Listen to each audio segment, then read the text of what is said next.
Micro and small enterprises are the vast majority of our global economy.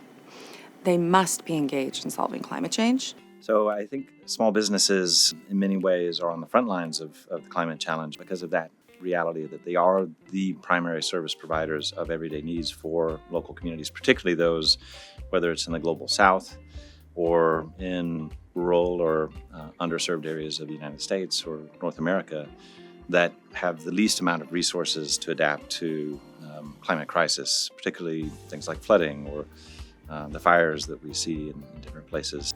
Many small businesses, they are incredibly climate vulnerable. So if you think about smallholder agriculture, it's very different to agriculture in Western countries as you might imagine it. They are rain-fed. So when you have drought or you have extreme flood, they are completely vulnerable to the whims of climate, which is becoming much more volatile.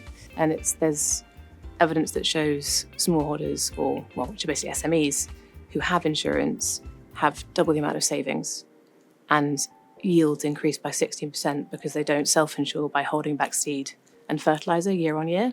So how do we help support micro and small enterprises in the face of the impacts of climate change, given the critical role they play globally as well as locally in prosperity and stability? Systemic change is needed. And what can we do wherever you find yourself in society to ensure that we're transitioning to a low carbon economy? Many of our entrepreneurs have taken up the challenge, right?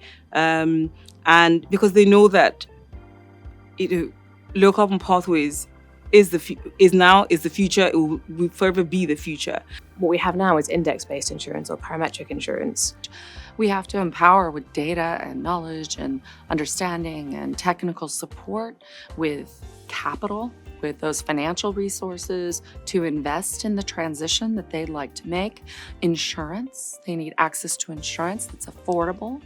And they also need what we would call wraparound support. It's those smallholder farmers. It's the construction firms, small construction firms looking to, there's an opportunity to turn into a solar installer, to energy efficiency retrofits of large buildings or homes.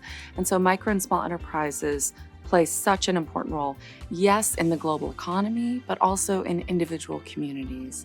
We want to understand some quantitative data around, jobs created, around CO2 emissions saved, around revenues, around the partnerships that they have, around even the additional financing that they're able to access. But the work that Appalachian Community Capital is doing in partnership with Mastercard Center for Inclusive Growth to build the Resilient Appalachia Data Initiative, which is around ensuring the connectivity between small businesses and provision of not only working capital, but growth capital to those small businesses. We have to design it with them.